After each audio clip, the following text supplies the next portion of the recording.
príncipe de las moscas, que Dios lo reprenda y lo eche fuera de todo pensamiento y de todo corazón inocuo? ¿Por qué habiendo siendo perfecto y elegido y creado por Dios? ¿Qué fue lo que lo corrompió? Si fue hecho por Dios, Dios ya sabía, ¿verdad?, que es omnisciente, porque se corrompió. ¡Wow! ¿Verdad? Aquí ya el calvinismo se me cae, ¿vale? Tengo pelo, no sé si me quedaré calvo, pero el calvinismo aquí, con todo respeto,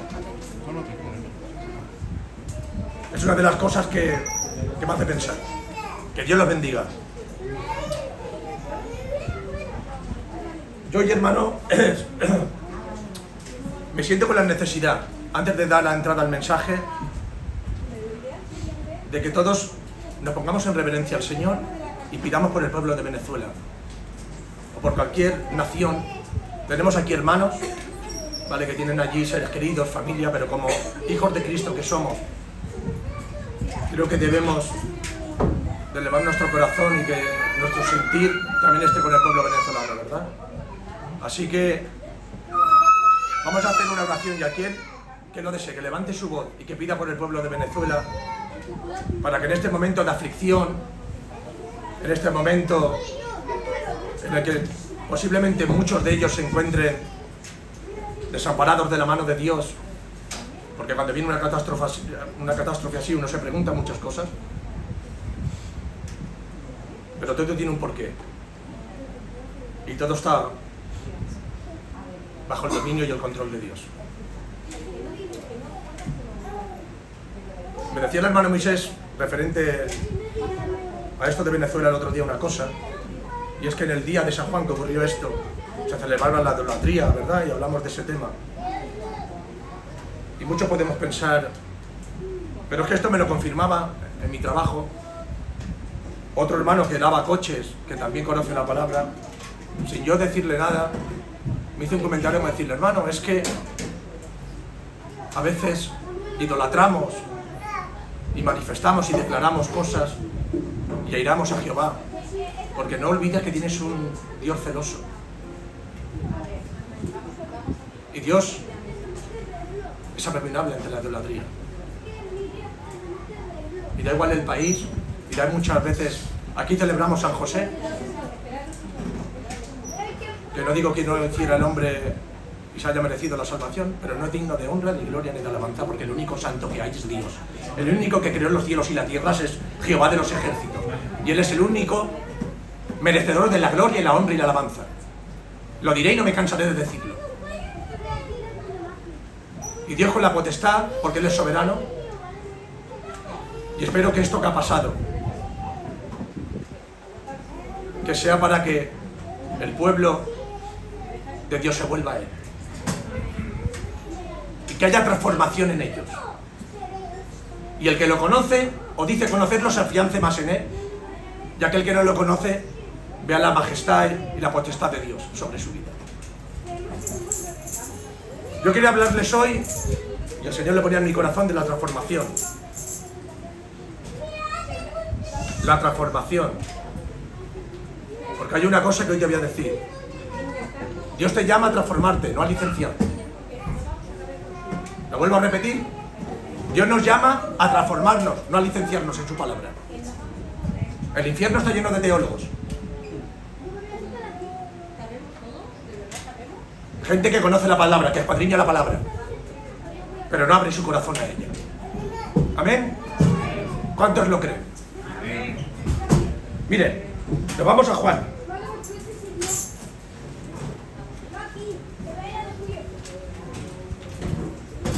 Juan, capítulo 3. Dice: el nuevo nacimiento.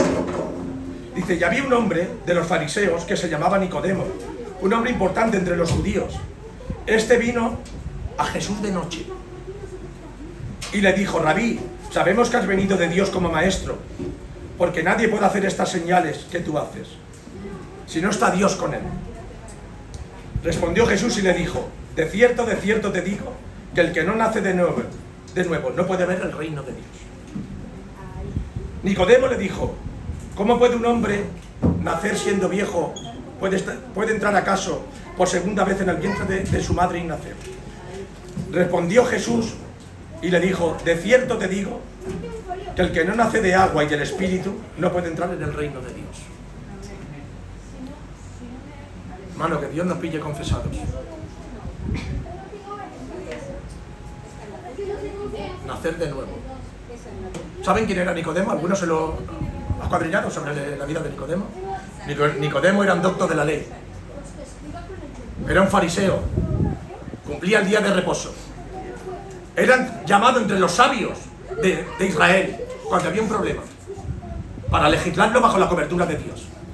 Y sabía de la Torá y sabía de la escritura más que usted y que yo, se lo puedo garantizar, porque la sabía en su alfabeto original.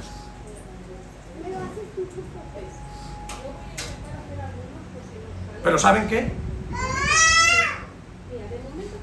Que tenía el conocimiento, tenía la sabiduría, tenía el intelecto, tenía la religiosidad que tienen aquellos que no nacen de nuevo y se congregan en las iglesias. Sálvese el que pueda. Porque, hermanos, ¿cuántos quieren que le confronte hoy la palabra? Amén. Venimos a ocupar un asiento, queremos que nos dé el Espíritu de Dios. Y quite el velo que a veces hay en nosotros. Porque a mí me gusta ser confrontado. Y me gusta cuando me miro al espejo y Dios me da así, me da un cachete y me dice: por aquí no. Porque te digo algo, todas las decisiones que tomamos a veces que no están en la voluntad de Dios, porque hay áreas de nuestra vida que no han nacido de nuevo. Si volvemos al camino, aquel hijo arrepentido de la viña que dice la parábola, que no quería ir, pero luego su corazón dice que se arrepiente y va.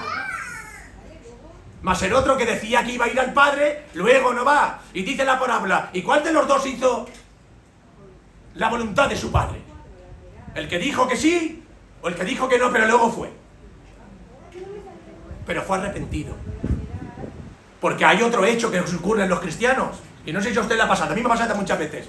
A veces que hacemos las cosas, pero las hacemos para ser vistos por el que dirán, por el hombre, pero no porque haya arrepentimiento en mí.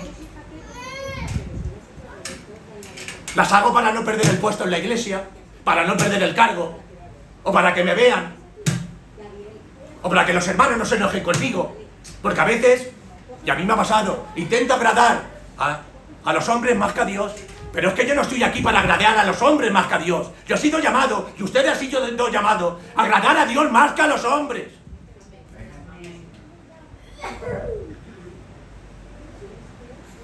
Dícela: porque la verdad de Dios y el Espíritu de Dios se sellarán en sus corazones y les hará libre en espíritu y en verdad. ¿Cuántos lo creen? Amén. ¿Y cuántos quieren ser confrontados? Amén. Amén. Hemos de ser transformados, no licenciados. ¿Saben? El reino de Dios es una cosa que Dios da por gracia.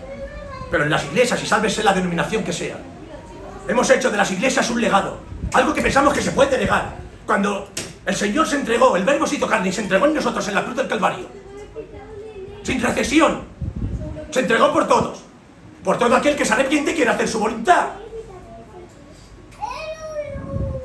Porque la respuesta de por qué Satanás se corrompió es porque tenía libre albedrío, igual que usted que yo. Pues alguien no se lo ha dicho. Por eso se corrompió. Por eso a veces toda senda que cogemos, que no está en la voluntad de Dios, Dios en su infinita misericordia, si nos arrepentimos, Dios la endereza. Pero eso no va a quitarte de que en esa corrección usted y yo pues suframos las consecuencias. Porque el camino que cogimos, que no era la voluntad de Dios, había abrojos y espinos. Y tengo entendido que eso, si se clava, duele, ¿verdad? Por lo tanto, tenemos que ser consecuentes con lo que decimos y a lo que estamos llamados. Le preguntaba a Nicodemo, en su intelecto secular, un fariseo, doctor de la ley: ¿y qué de hacer, Rabí, para la vida eterna?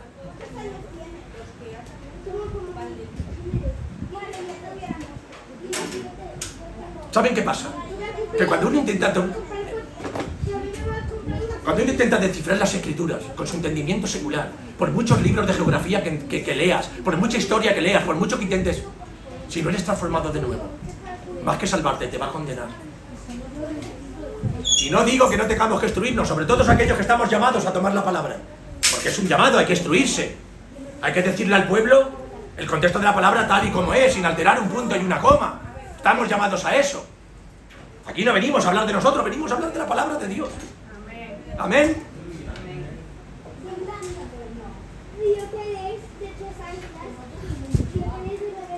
Nicodemo. Me voy a Marcos. Capítulo 12. Los labradores malvados. Y comenzó a hablarles en parábolas. Un hombre plantó una viña y rodeó con una cerca, cavó un lagar, edificó una torre, la arrendó a unos labradores y los sentó del lugar.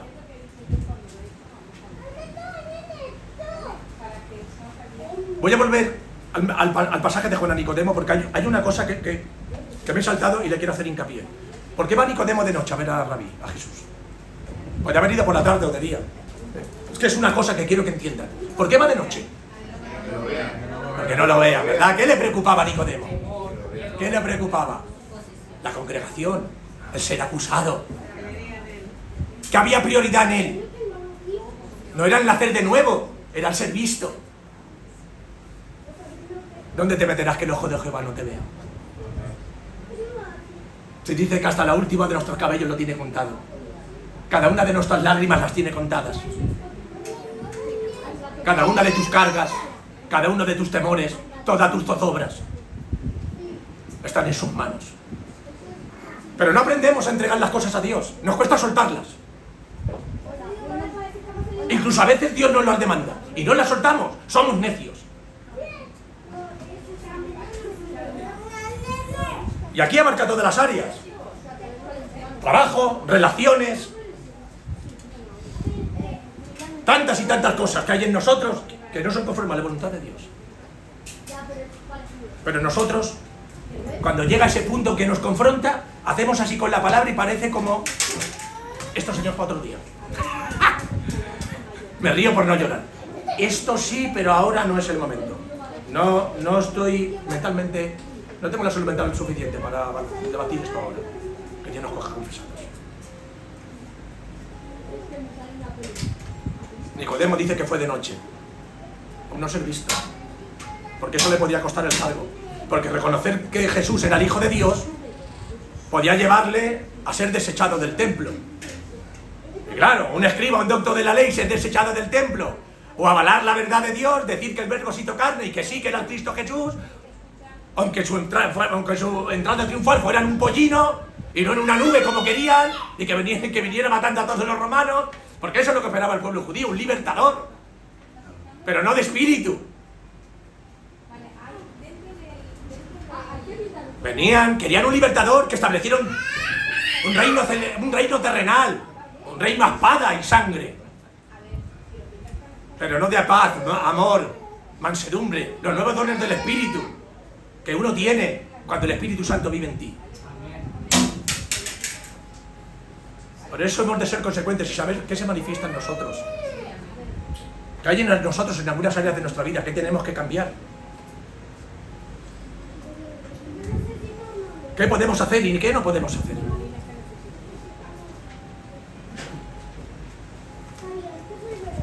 Dice Marcos, capítulo 12. Los labradores malvados, dice esta parábola, y la habrán leído algunos por activa y por pasiva. Y dice, y comenzó a hablarles en parábolas. Un hombre plantó una viña, le rodeó con una cerca, cavó un lugar, edificó una torre, la arrendó a unos labradores y se ausentó del lugar. A su debido tiempo envió un siervo a donde los labradores para recibir de los labradores su parte del fruto de la viña. Ellos le agarraron, le golpearon y lo enviaron de vacío. De nuevo les envió otro siervo y a él le dieron en la cabeza y le insultaron afrentosamente. Envió a otro y a este le mataron también, y a otros muchos, golpeándolos y matándolos. Dice, y el versículo 6 dice, todavía tenía uno, dice, un hijo amado. Aquí ya da señal de lo que aconteció después, ¿verdad?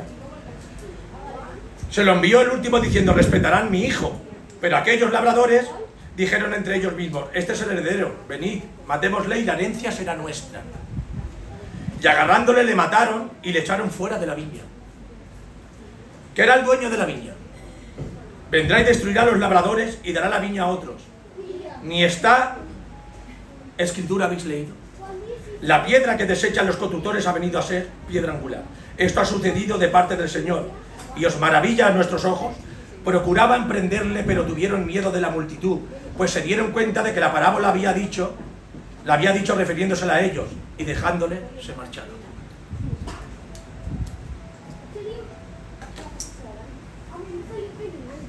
Nicodemo no estaba mucho más lejos de ellos. Lo que pasa es que fue confrontado.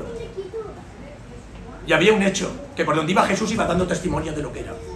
No sé si tú y yo lo damos. No sé si nosotros lo damos. Sálvese el que pueda, que Dios nos pille confesados, como decía el hermano Luis, al que tuve de pastor un tiempo. Que Dios nos pille confesados.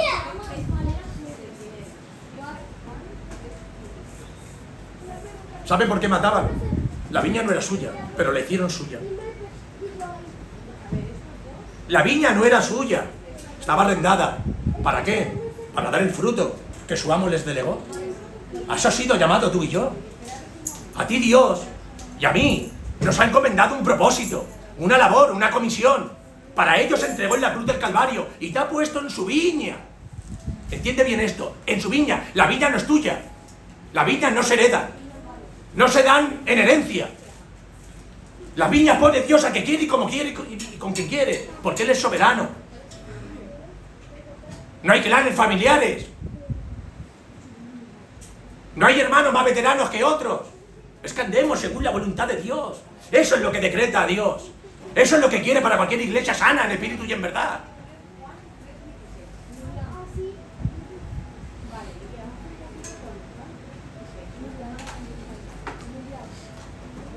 ¿De quién es la viña, hermanos? Señor. Hablando espiritualmente. ¿A quién tenemos que dar el fruto? ¿Y por qué muchas veces matamos lo que Dios nos encomienda dar? Porque no queremos perder la viña. No queremos perder la viña, olvidando de quién es la viña. Amén. Hemos sido llamados a dar fruto. Y fruto y a 100 por 1. En abundancia. No podemos desechar aquello que nos ha llamado Dios, hermanos. Dice que una ciudad en una montaña no puede ser escondida, ¿verdad? Estamos llamados a ser luz y sal. Amén, ¿cuántos lo creen? Qué bonito pasaje, ¿verdad? Tú eres una ciudad, hermano, en mitad del monte. ¿Quién te ha dicho otra cosa? Que tú no vives a oscuras. Que tú pasó ese tiempo, que tú ya no eres Nicodemo, que no tienes que preguntar por el Señor a escondidas ni esconderte de nada. Que no te ate nada. A ti lo único que te tiene que atar es la verdad de Dios en tu corazón y hacer su voluntad. Amén. Amén. A eso hemos sido llamados.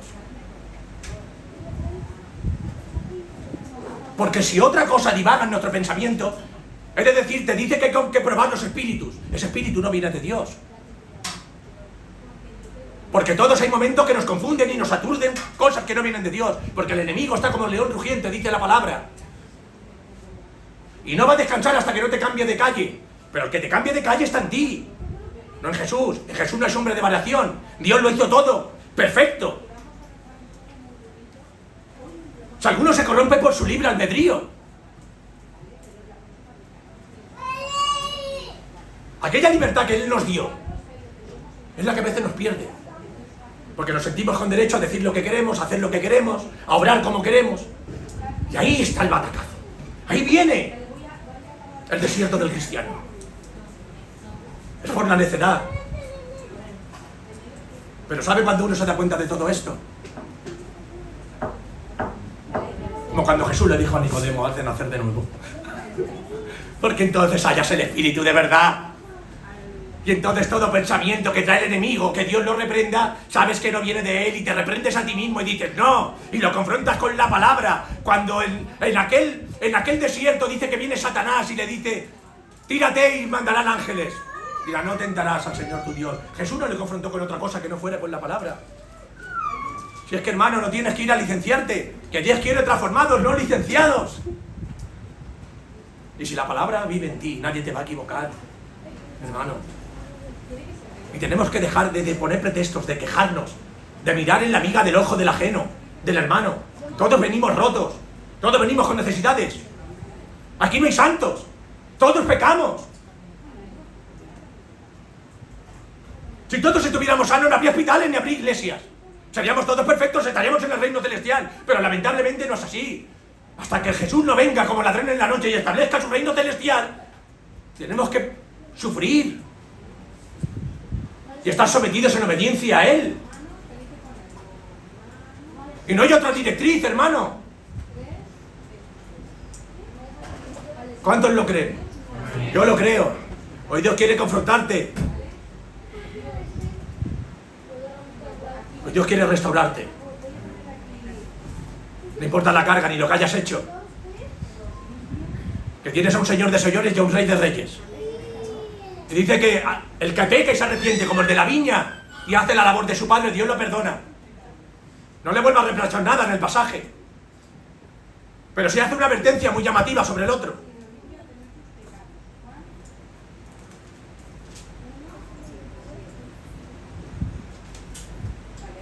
Dice la autoridad de Cristo. Quiero irme, sigo en Marcos, que lo tenía aquí anotado. Fijaos a veces lo que es el legalismo y el cristianismo, a veces la religiosidad, perdón, en el hombre. El daño que esto hace. ¿Y sabe Satanás que esto es un aguijón en las iglesias? Y hay que estar muy vigilante. Hay que estar con la lámpara llena, como el otro día en la casa de la hermana, en la vigilia, se hablaba de ello. Porque como la lámpara no esté llena, el enemigo se va a filtrar por ahí. Dice la autoridad de Cristo, Marcos 11, versículo 27, dice: llegan de nuevo a Jerusalén y mientras él anda por el templo, cuidado, porque hace hincapié, él anda por el templo, no estaba andando por cualquier lugar, en el mercado. Dios sabía dónde tenía que ir para decir las cosas. A mí me dice esto. Dios sabía dónde tenía que decir las cosas. En el templo. Porque allí estaban los fariseos, los doctos de la ley, los que administraban al pueblo. Pero tenían al pueblo sumergido en la mentira y el engaño. Porque si ellos no habían nacido de nuevo, ¿a quién iban a hacer nacer de nuevo? ¿Verdad? Dice la palabra, dice: puede un ciego guiar a otro ciego. Amén. Entonces Jesús sabía dónde tenía que ir. Como nosotros, dando los frutos del Espíritu, sabemos dónde tenemos que estar. Dice: se le acercaron los principales sacerdotes, los escribas y los ancianos. Esto es muy bueno, hermano. Buenísimo. Y le dicen: ¿con cuál autoridad estáis haciendo estas cosas? Aquí sale, cuidado, el leviatán del sacerdocio. Aquí sale el doctor de la ley, con toda la Torá en la mano, escrita en arameo y en hebreo. A debatirle aquel que venía, el cordero inmolado, experimentado en quebranto, que nació en un pesebre, por gracia y salvación de todos, teniendo el reino de los cielos. Porque dicen que hasta las Hades retroceden ante su presencia. Y le debaten a Jesús. Porque Satanás nunca va a desistir de su propósito. Por eso les digo algo, y esto es una realidad, y no es para apesumbrarles, es una realidad, y se la tengo que hacer saber. ¿Saben ustedes que el satanismo, hay gente que lo practica, ¿verdad? Y está como una religión en muchos sitios, ¿verdad? Es todo lo contrario a la voluntad de Dios y a lo que Dios estableció, ¿verdad? Pero ¿saben una cosa? ¿Saben que son más perseverantes y que son más fieles que nosotros? ¿Lo saben? ¿Saben que si un satanista, que Dios lo reprenda, tiene que ir a un cementerio, sacar del sepulcro a alguien que ha fallecido accidentalmente y comerse su carne putrefacta para hacer un pacto con él? ¿Saben que lo hace?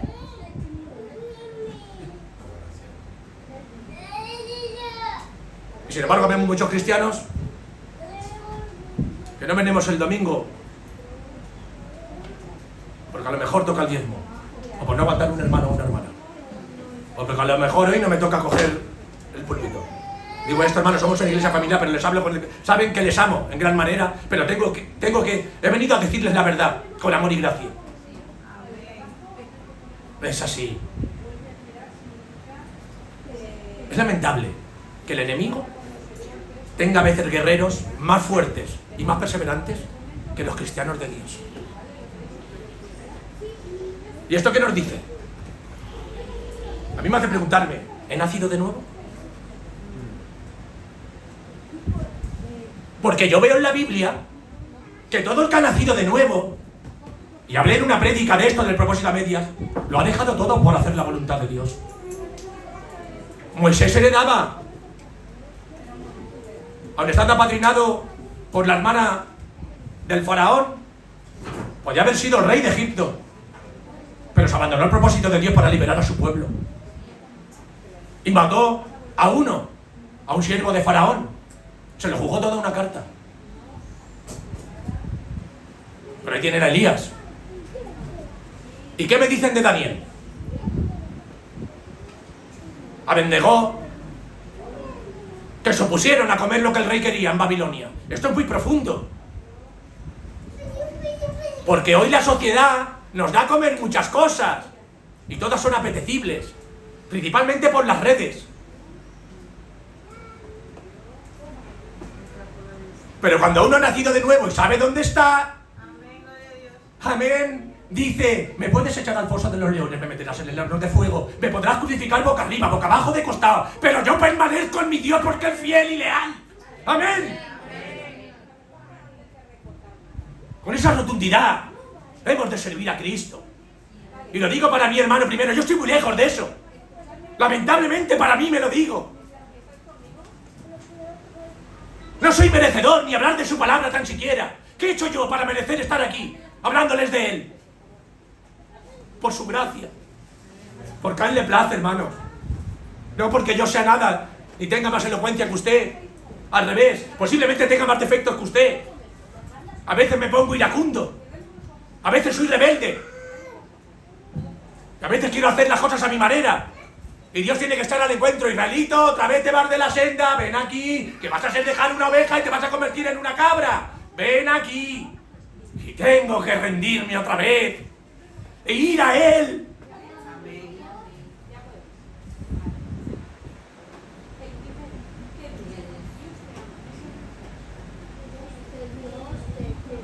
Porque si hemos creído en Él, tenemos que permanecer en Él.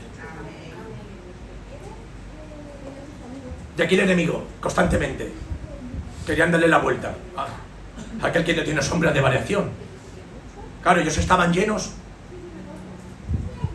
de información, de sabiduría, porque la sabiduría fuera de Dios te condena. Quiero que sepas esto, hermano. Hay cosas que dice que cuando estemos en las botas del Cordero, aquellos que tengan la dicha de estar con Él, y yo doy por hecho, hermano, de que todos los que habremos aquí seremos arrebatados en las nubes y nos juntaremos con Él. Y si somos muertos antes de eso, que los sepulcros se abran, como dice su palabra, y seamos arrebatados en las nubes.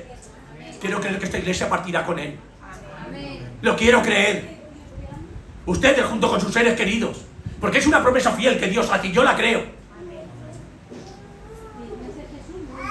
Pero aquí querían debatirle. Yo estoy en tiempo todavía, ¿verdad? Sí. ¿Aguanta 10 minutos más? ¿De verdad? No me lo dicen, no lo sé. Dice que le confrontaban, hermano, David, Santi, Pedro, le confrontaban a Jesús, Moisés, hermana Leo, le confrontaban a Jesús y le decían, ¿en nombre de quién haces estas cosas? Porque veían su testimonio vivo en Él, veía que resucitaba a los muertos, que daba vista a los ciegos, que hacía andar a los paralíticos, se veían autoridad en Él. Y yo le pregunto, ¿qué autoridad usted y yo tenemos? A veces para cuando viene el problema, viene el desierto,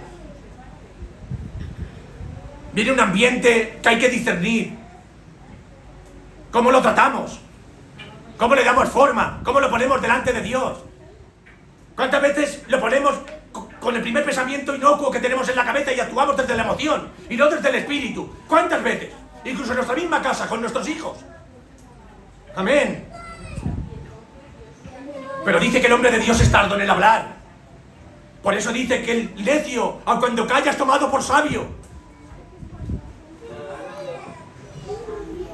A mí esto me rompió el día que lo leí, hace mucho tiempo, porque digo, Señor, yo si yo hablo más que un sacamuelas, ¿qué vas a hacer conmigo? Soy el tonto de los tontos.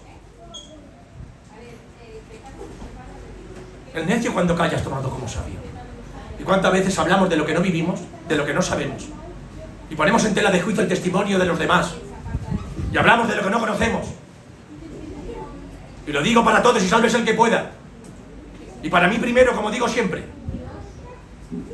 Y en nombre de quién Jesús haces estas cosas. Y fijaos, os preguntaré una sola cosa. Respondedme, le dice Jesús. Porque mire, hablar no es preciso, contestar a tiempo sí. Que nunca se los olvide. ¿Verdad? El turrón se puede comer en cualquier época del año, pero el turrón en Navidad es cuando, ¿verdad?, va acorde con la mesa, ¿verdad? Contestar a tiempo es preciso, hablar no. Y Jesús siempre tenía el tiempo perfecto.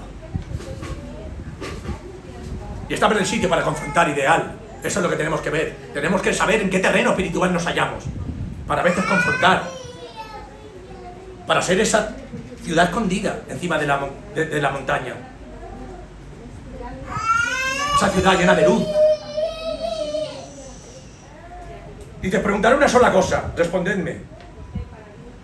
Y os diré de cuál autoridad, con cuál autoridad estoy haciendo estas cosas. El bautismo de Juan provenía del cielo o de los hombres. Respondedme. Hablaba de Juan el Bautista, decapitado por decir a Herodes la verdad. Herodes, te estás acostando con la mujer de tu hermano.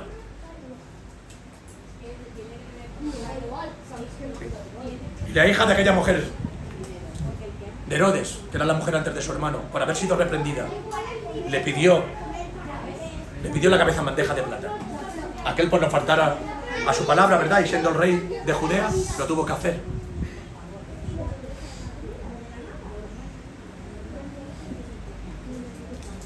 Aquí ahora los confrontados son los fariseos. Porque ellos, dice la palabra, literal, dice, entonces se pusieron a debatir entre ellos mismos diciendo, si decimos del cielo, dirán, entonces, ¿por qué no le creísteis? Pero vamos a decir de los hombres. Dice, y temían a la multitud.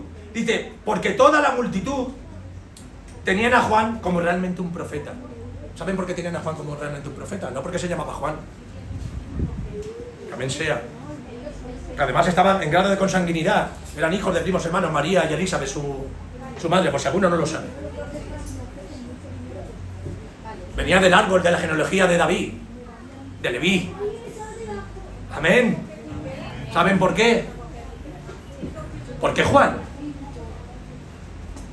siendo heredero y pudiendo estar en el templo, eligió estar en el desierto. Y Juan no era lo que hablaba, Juan era lo que hacía. Su testimonio daba fruto de él. Sus frutos era su testimonio vivo. Por eso el pueblo, más que lo que decimos, ve lo que hacemos. Amén. Que no se les olvide esto. La verdadera repercusión en nuestros testimonios es lo que hacemos, no lo que decimos él. Es como tratamos a los demás. Tenemos que ser esos alfareros, esos buenos samaritanos, siempre con brazos abiertos, dispuestos a restaurar a todo aquel que lo necesite. Porque a eso hemos sido llamados. Y claro que hay que confrontar las cosas de Dios cuando sea necesario, pero en el templo, donde las cosas tienen que dar testimonio de ellas y donde las cosas hay que confrontarlas, en el templo.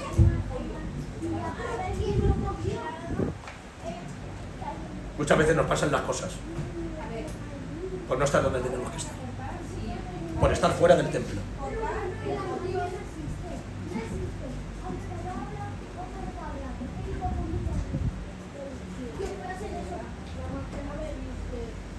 Esto los confronta de tal manera. Dice, y temían a la multitud, porque todos tenían a Juan como realmente un profeta. Entonces respondió a Jesús y dice, no sabemos. Y Jesús les dijo, tampoco os digo yo, con cuál autoridad estoy haciendo estas cosas. Si hubieran nacido de nuevo, este episodio hubiera sido de otra manera. Porque hubieran reverenciado a Jesús, hubieran postado ante Él. Y su espíritu hubiera discernido que era el Hijo del Hombre, el Verbo hecho carne. Porque dice, ¿cuáles son aquellos que hallarán la vida eterna? Lo primero es confesar que Jesús es el Hijo de Dios y que vino a la tierra hecho en carne.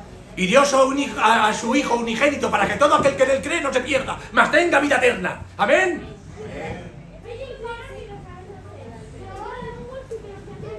Hemos de nacer de nuevo, hermano. Posiblemente hay una área de nosotros, ya hablo aquí, yo no sé mucho de la ciencia humana, pero hace mucho tiempo, yo tengo un máster faltar la tapa del colegio, dicho sea de paso. Pero déjeme decirle algo, no sé mucho de anatomía humana, pero si hay algo que todavía está por transformar, no sé, cerebelo, corazón, riñón, pulmón, pero más que todo, hay un órgano que es vital, que es el corazón, es lo que mide la intención del pensamiento, eso es el que tenemos que cuidar. Lo demás, hermano, da igual, el color que sea, cómo se encuentre, si te duele, si no te duele. Si Dios ha permitido que te venga algo que te incomode y una enfermedad y la reprendemos en el nombre de Cristo, con la autoridad que nos da. Amén. Pero si Dios te lo ha mandado, llévalo sin queja. Porque a Pablo le mandó un aguijón. Para que se acordara de quién era, de quién venía el poder. Así lo confirma Pablo. Porque muchas veces oramos más de 10 minutos y nos pensamos ya que somos un querubín, aquel que puso el Señor en el huerto con la espada y ya no dejamos entrar ni salir a nadie en el huerto del Edén. No, hermano, no. Tú estás llamado a otra cosa. Tú estás llamado a ser samaritano y samaritana. Tú estás llamado a curar las heridas de tu hermano, a ser luz y sal, a ser esa ciudad que no puede ser escondida por lo que cargas, por lo que traes, por lo que has sido llamado. Y que no te importe lo que los hombres piensen de ti, como Nicodemo, como los sacerdotes del templo. Que te importe lo que eres delante de Dios. Eso es lo que te debe de confrontar. ¿Quién eres? ¿De qué nos sirve aquí, hermano? Darnos la razón, aprobarnos a todo, no discutir, no exhortarnos cuando sea necesario, pero luego irte a casa y decirte, no he dicho la verdad, Señor. Soy hipócrita delante de ti.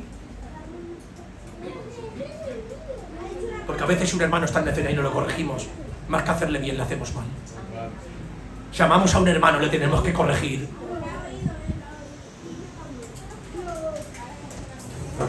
Para que Dios pueda sanar esa herida. Porque todos estamos llenos de heridas.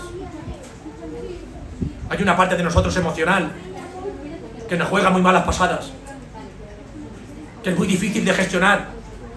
Es como llevar un Fórmula 1. Da igual el coche que lleves, eso te se va de las manos en cualquier momento. Solo puedes dirigirlo cuando está en manos del que tiene que estar, de aquel que todo lo puede y que todo lo controla. Y no temas, mi hermano y mi hermana, porque lo que Dios ha puesto para ti será para ti. No haya temor en tu vida. No sé por qué te digo esto. No haya temor en tu vida, no haya zozobra. Porque Dios quitará lo que haya en ti que tenga que quitar y te dará lo que te tenga que dar. Y aunque te duela. Porque Él mejor que tú sabe lo que es necesario para ti y para mí. Él lo sabe y Él lo hará. Había veces ese pensamiento calvinista decir, Señor, pues a lo mejor tienen razón. Este señor que apareció en el siglo XV, Juan Calvino, pues a lo mejor tiene razón. Tú salvas a quien quieres como quieres. Pero digo, no, Señor, eso sería autoritario y tú no lo eres.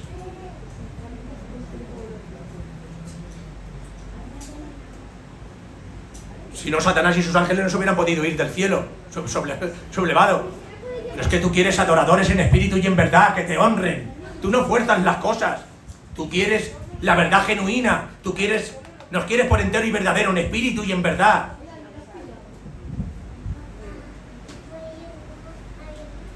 Y eso lleva de nosotros un compromiso. El compromiso de la lealtad. El compromiso de rendirse ante Él. y el del compromiso de andar en santidad. Estas 3 cosas son vitales en la vida de un cristiano.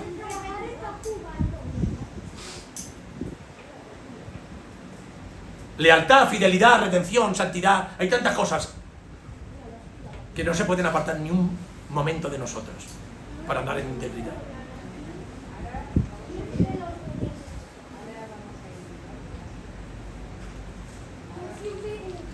Porque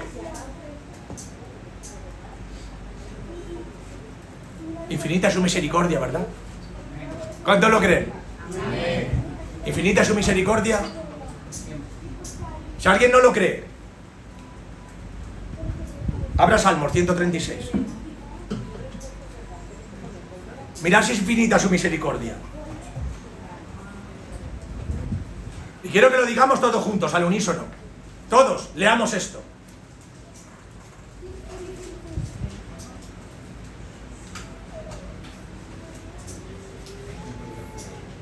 ¿Lo tenéis? Alabanza por la misericordia eterna de Jehová. Todos juntos. Alabad a Jehová, porque Él es bueno. Alabad a Dios de los dioses, porque para siempre es su misericordia. Alabad al Señor de los señores, porque para siempre es su misericordia. El único que hace grandes maravillas, porque para siempre es su misericordia. El que hizo los cielos con maestría, porque para siempre es su misericordia. Y oh rey de Basán, porque para siempre es su misericordia. Y dio la tierra de ellos en heredad, porque para siempre es su misericordia. Y en heredad Israel su siervo, porque para siempre es su misericordia. Y en el que nuestro abatimiento se acordó de nosotros, porque para siempre es su misericordia. Y nos rescató de nuestros enemigos, porque para siempre es su misericordia. El que alimentó a todo ser viviente, porque para siempre es su misericordia. Alabad a Dios de los cielos, porque para siempre es su misericordia. Que no te olvides que siempre estará Él y su misericordia. Que no te se olvide. Y que no te se olvide que Dios quiere transformados, no licenciados. Está bien que sepas de la Biblia. Dios te llama a ello, a que te instruyas. Porque esto es el arma que tenemos para defendernos de lo pasado, de lo que hay hoy y de lo que vendrá. Es una guía de vida. Pero que el conocimiento no te aparte del camino. Que no te lleva a tener que ir a preguntar de noche a Jesús para que no te vean los otros. Escucha bien esto. Que siempre halles la luz. Y que siempre vayas en busca de Jesús, de la luz. Y que no te importe lo demás. Pero que siempre permanezcamos en Él. Y ahora hacemos una oración que no la hemos hecho por el pueblo de Venezuela. Hermanos, un valiente, una valiente que levante su voz.